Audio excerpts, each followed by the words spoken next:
গৃহায়ন ও গণপূর্ত মন্ত্রণালয়ের অধীন জাতীয় গৃহায়ন কর্তৃপক্ষ বাংলাদেশ জুড়ে স্বল্প আয়ের মানুষের জন্য আবাসন নিশ্চিতে কাজ করে। বিভিন্ন প্রকল্পের মাধ্যমে বহুতল ভবন নির্মাণ করে সেসব ভবনের ফ্ল্যাট স্বল্প মূল্যে এবং কিস্তিতে নিম্ন ও মধ্যম আয়ের মানুষের মধ্যে বিতরণ করে থাকে। সেই গৃহায়ন কর্তৃপক্ষের অধিগ্রহণ করা প্রায় 14 একর বা 1400 শতক জমি দখলে নিয়ে বিক্রি করে দিয়েছে 3টি হাউজিং কোম্পানি।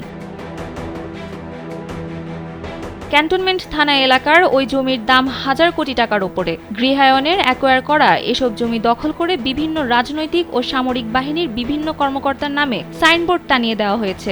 দখল করা সরকারি এসব জমি কোম্পানি শেয়ার হিসেবে প্রায় 2000 মানুষের কাছে বিক্রি করে দিলেও জমি বুঝে না পাওয়ায় বিপাকে পড়েছেন ক্রেতারা। ইডেন বে কক্সবাজার সমুদ্র সৈকতের উপর নিজেদের একটি ঠিকানা। মাত্র 5 লাখ টাকায় আপনিও হয়ে যেতে পারেন এই হোটেলের মালিক। এছাড়া কিছু জমিতে ছোট ছোট প্লট করে চলছে বহুতল নির্মাণের কাজ। বেদখল হওয়ায় বন্ধ হয়ে গেছে স্বপ্ননগর 2 প্রকল্পের কাজ। ফলে বিপাকে পড়েছে ফ্ল্যাট ক্রয়ে বিনিয়োগ করা 1560টি পরিবার। আর অনিশ্চয়তায় স্বপ্ননগর 3 প্রকল্প।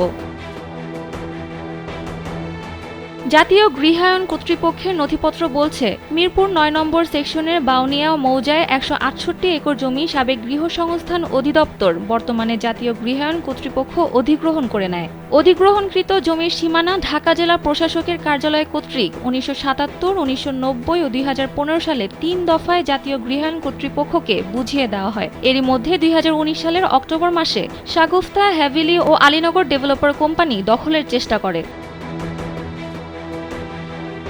সরেজমিন ক্যান্টনমেন্ট থানা এলাকায় গৃহায়নের বেদখল হওয়া জমিতে গিয়ে দেখা যায় পুরো 14.5 একর জমি বেদখল। ছোট ছোট প্লট বানিয়ে বিভিন্ন ব্যক্তি মালিকানায় সাইনবোর্ড লাগিয়ে দেওয়া হয়েছে। তাদের মধ্যে বেশিরভাগই প্রভাবশালী ব্যক্তি। সাইনবোর্ডের থাকা নম্বরে ফোন দিলে সব নম্বরই বন্ধ পাওয়া যায়। আনসার ক্যাম্পে কথা বলতে গেলে ভেতরে ঢোকার অনুমতি মেলেনি। সেখানেই স্বপ্ননগর 2 প্রকল্পের ভেতর দিয়ে একটি সড়কের সামনের অংশ দখল করে বানানো হয়েছে প্লট। সরেজমিন দখলি জমির পাহারায় থাকা এক নিরাপত্তা কর্মী কালবেলাকে জানান, এসব জমি শাগুফতা, হ্যাভিলি ও আলীনগর ডেভেলপার কোম্পানি দখল করে বিক্রি করে দিয়েছে। আবার কিছু জমি বায়না করেই বিভিন্ন মানুষ সাইনবোর্ড লাগিয়েছে। গৃহায়নের একটি তদন্ত প্রতিবেদন এবং কয়েকটি নোটিশেও অভিযোগের সত্যতা মেলে। গৃহায়ন কর্তৃপক্ষ ম্যাজিস্ট্রেসি ক্ষমতা পাওয়ার পরে ওই সরকারি জমিতে উচ্ছেদ অভিযান পরিচালনার সিদ্ধান্ত নেয়। কিন্তু 10টি রিট পিটিশনে আদালত 6 মাসের স্থগিতাদেশ দেওয়ার আর উচ্ছেদ অভিযান পরিচালনা করতে পারেনি গৃহায়ন কর্তৃপক্ষ।